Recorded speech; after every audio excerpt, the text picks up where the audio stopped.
Tonight, in this edition of the 6 p.m. newscast on ETV, Elections Cameroon has published the list of accepted and rejected files of candidates for the upcoming elections in the country, with 202 lists of nominated candidates validated to run for the legislative elections across the country and 724 accepted for the municipal elections. And also in this newscast, we talk about the murder of the newborn baby that was retrieved in a pit toilet in the Bepanda neighborhood here in the economic capital, Douala, that has confessed to her crime. And also a good number of students are still to lay hands on their GCE ordinary and advanced level results one day or more than one day after they were published. These are headlines, details and more just in a moment.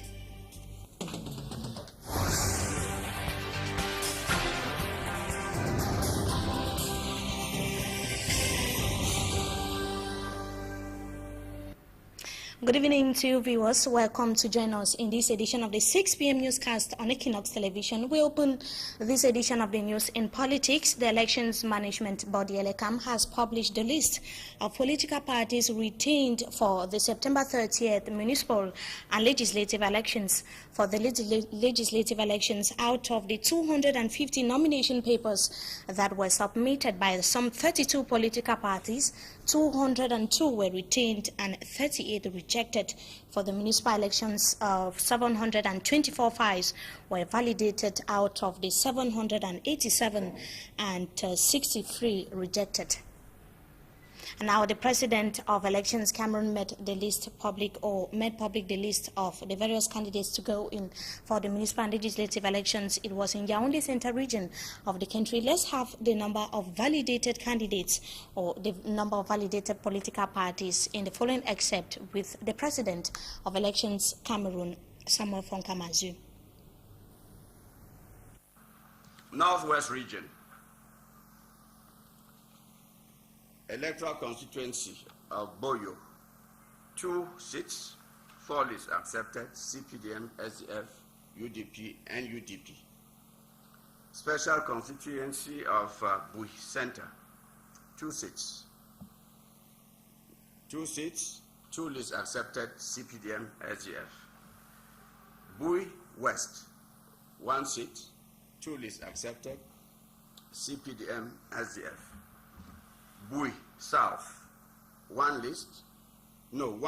seat, 2 lists, CPDM, SDF. Special constituency of Donga-Mantung Center, 2 seats, 2 lists accepted, CPDM, SDF. Special constituency of Donga-Mantung East, 1 seat, 2 lists, CPDM, SDF.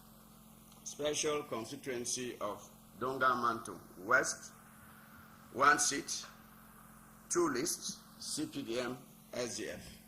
Special constituency of Menchum North, 1 seat, 2 lists, CPDM, SDF. Special constituency of Menchum South, 1 seat, 2 lists, CPDM, SDF. Special constituency of Mezam Center, 1 seat, 4 lists, CNC, PAP, CPDM, SDF. Special constituency of Mezam North, 1 seat, 2 lists, CPDM, SDF. Special constituency of Mezam South, 1 seat, 3 lists, CNC, CPDM, and SDF. Special constituency of Ngok-Ketunjia North, 1 seat, 3 lists, MNPC, CPDM, and SDF. Special constituency of Ngok-Ketunjia South, 1 seat, 3 lists, MNPC, CPDM, SDF. Special constituency of Momo East, 2 seats, 2 lists, CPDM, SDF. Special constituency of Momo West, 1 seat, 2 lists, CPDM, SDF. Those are the list of nomination papers to run for the upcoming municipal and legislative elections in the northwest region of Cameroon. And just to add that it is going to be a fierce battle between the CPDM and the Social Democratic Front of Nijon Fundi in that part of Cameroon. Now let's have the list of parties to run for the elections in the southwest region, still with Samuel Fonkamazu. Southwest region. The BLM constituency, 1 seat, 2 lists, PAP, CPDM. Special constituency of Fako East, 2 seats, 1 list, CPDM.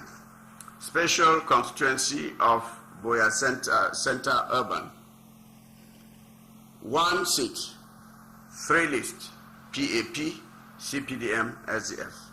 Special constituency of Fako West, 1 list, no, 1 seat, 1 list, CPDM. Manu constituency, 3 seats, 3 lists, CDP, PAP, and CPDM. Special constituency of Meme West, 1 seat, 4 lists, ANDP, PAP, CPDM, SDF. Special constituency of Kumba Center Urban, 1 seat, 3 lists, ANDP, CPDM, SDF. Indian, 3 seats, 2 lists, CPDM, SDF. And finally, Coupe Manu Guba, 2 seats, 1 list, CPDM. In the southwest region, we took a look at that, and we discovered that the race is amongst 3 major political parties: the ruling CPDM, the SDF, and also the UNDP. And just to add that the SDF alone would run for the council elections, that is in the Tiko constituency, after the CPDM list was rejected by Elections Cameroon. And now for the list of rejected files, let's have them once again with the president of Elections Cameroon, Samuel Fonkamazu. Was speaking to our Yaoundé-based correspondent Roland Akon. Southwest region. Fako East, 1 list rejected, SDF. Fako West, 1 list rejected, SDF. Kumba Urban Center, 1 list rejected, UDC. Northwest region. Mezam Center, 1 list. CPSJ. The list of accepted and rejected candidates, they were made public today in Yaoundé Central region of the country by Elections Cameroon after scrutinizing the nomination papers of the various political parties. And just to add that the disgruntled candidates have 48 hours to submit their petitions to the Supreme Court, which is sitting in for the Constitutional Council. And in other news, the governor of the littoral region, Joseph Betiasomo, has said that all dispositions will be put in place to have a hitch-free elections in the littoral region come September 30th. The governor made the remarks today in the conference hall of his office while presiding over a planning meeting ahead of the September twin elections. The meeting that brought together divisional officers, senior divisional officers, as well as some authorities of law and order in the littoral region ended with resolutions that the administration would work together with ELECAM in pre-elections and the post-election period. Now let's listen to the excerpt of the governor of the littoral region. He spoke to our reporter for Hansen Chanji.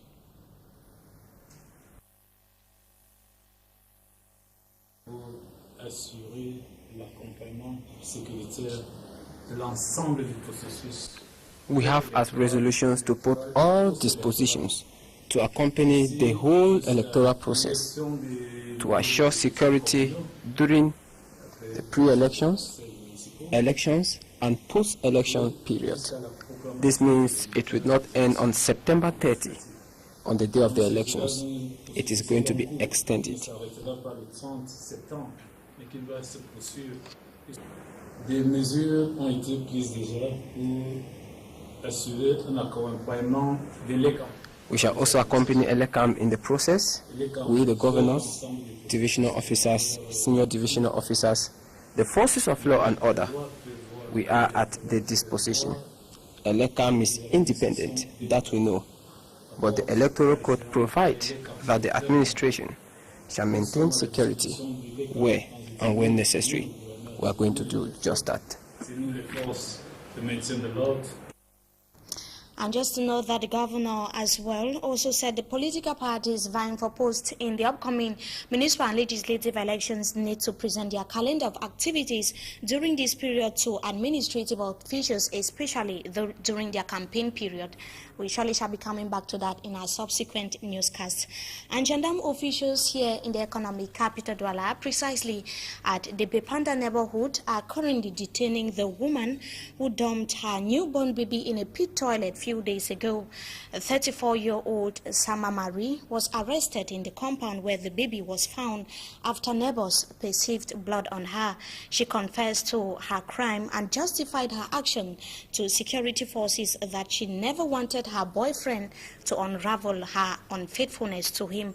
It should be noted that her said boyfriend had been under detention for a while and was about being released by security forces. She claimed that she was avoiding a situation where her boyfriend would accuse her of infidelity. She also said that she forced the baby out of her womb when she was 8 months pregnant. The child had died in a clinic after efforts to rescue her were abortive. Quite an unfortunate situation for the newborn baby. And now a group of alleged bandits have fallen into the dragnet of elements of the Rapid Intervention Battalion that is in Mariwa. They are said to be specialized in the stealing of motorbikes, as Hansen Chanji tells us in the following report. Amadu, a specialist in stealing motorbikes from mosques in Marwa, escaped mob justice. His chances to live on earth was on a pendulum. He was caught in an attempt to steal motorbikes when his fellow brothers were praying. Amadu confessed that he is responsible for the theft of motorbikes each time the Muslim faithfuls gather in the mosques to pray. He would pretend as if he is in charge of security and then make away with some motorbikes. He met his Waterloo and only escaped death. He was transported to the police station where he later revealed the names of some of his gang members. 36-year-old Mahmudu Magati, 27-year-old Mustafa Bello, and Mohammed Bassi, 23, were all arrested after the revelation.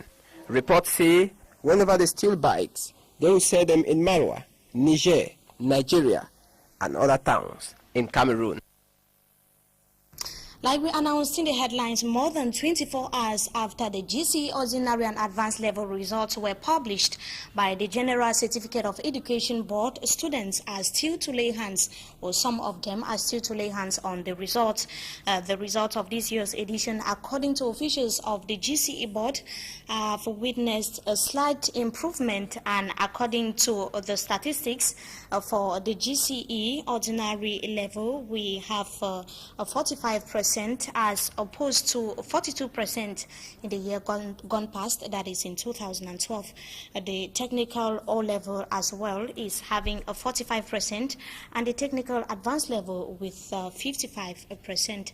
And just to note that the first region with the highest number of, which recorded the highest number of successful candidates, we have the West region, followed by the North region, and third by the Northwest region of the country. And one institution is said to have been sanctioned after they were accused of fraud and irregularities during the just ended session of the GCE that took place across the country. That is in Tasquen. That is still pending investigation.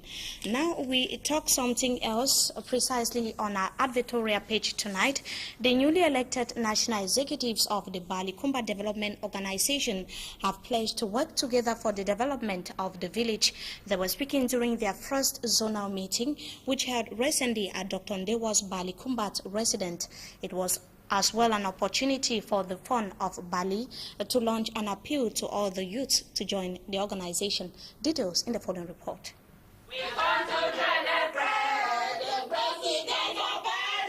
The national and newly elected zonal executives of the Balikumbat Development Organization, BADU, have reiterated their commitment to recover the lost glory of the organization and to work together for the growth and development of the village. This was during the first joint national and zonal ESCO meeting that took place on Saturday, July 27, 2013, at Dr. Dewa's residential palace in Balikumbat, who received the meeting in his capacity as the first vice president of BADU. Having been through troublesome waters in the recent past, the Balikumbat Development Organization, BADU, was reorganized last December with the election of a new national bureau headed by Mr. Kemende Camils as president and Dr. Dewa as the first vice president. The conspicuous presence of the Fon of Balikumbat, His Royal Highness Fondo Ga Nyami III, patron of the organization, was a clear indication that serious things were underway. The Fon used the occasion to appreciate the activities of BADU, make a call to those who are reluctant to join, and pass a message to the youth of Balikumbat. So I would like to tell everybody that is reluctant to join BADU that BADU is an community, and to belong to Balikumbat Fondom is to belong to BADU. For those who do not have a clear knowledge of BADU, the president, Mr. Kemende Camils, gave a brief overview of the organization and evaluated the activities so far, as well as his plan of action as president. My development projects will be farmer-oriented because, as you see now, most of the population of Balikumbat is made of farmers. So you need to encourage them by giving them some incentives like fertilizers, sprayers, farm inputs generally. Mr. Sama Pascal is the Vice Secretary General of BADU. He gives some of the challenges faced in the organization of a BADU meeting, as well as the difficulties faced in the village. Balikumbat is a village like any other village, let me say in the northwest. The first problem we have is the problem of our roots. And that is a very big challenge that is facing us, that the administration has to take like a priority. We have problems of the problem of pipe-borne water. Though we have electricity, but it is not, we have just one phase electricity, which now cannot supply the whole village. For these difficulties to be overcome, all Balikumbat elements, both in and out, must put hands on deck. It is the call made by the first vice president of BADU, Dr. Dewa. We need to constantly get closer to the people by according to regular meetings like the one that I just ended. Then tell them the food about development and letting the people know that elsewhere like in Douala or Yaoundé, it's just starting the hub and Balikumbat is today. For development to be complete, the youths must be actively involved. Dr. Lesiga Payos is the youth coordinator of BADU. Gather them always to educate them, to make them understand that they have to participate fully in order to enhance the development of Balikumbat. With the annual General Assembly scheduled for November 2013, the National Executive have the task of installing the various zonal executives and assuring participation to development projects, a task they are both willing and able to accomplish. That does it for this segment of the news. On Talking Point tonight, we talk about this year's edition of the General Certificate of Education with an educationist. Stay tuned.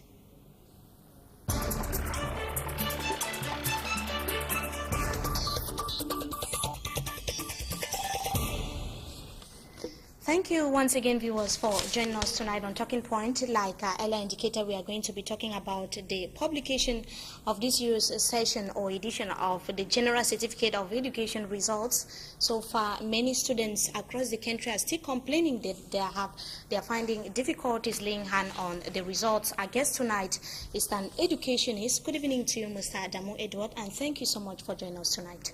Good evening as well. Thank you so much too. You are a school official, precisely that of the public sector, and also an educationist. You came, first of all, before we start analyzing or evaluating this year's performance of the various candidates for both the ordinary and the advanced level GCE across the country. Let's first of all talk about one of the most pertinent problems, which is students finding it difficult laying hands on the results. What is happening? Actually, the board this year thought it might be to produce all the attestations or the slips before sending them out. True, that has always been the case.